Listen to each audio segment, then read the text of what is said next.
Looking to configure the last ticketing date in GOL IBE? Start by navigating to the Agency section, then Agency Detail.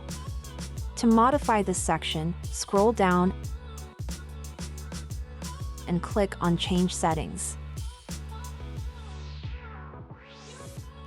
Next, find the section called Last Ticketing Date and click on the arrow down.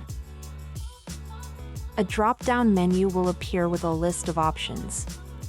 Select the one that suits your needs and click on it. Once you've made your selection, remember to scroll down to the bottom of the page to save your changes.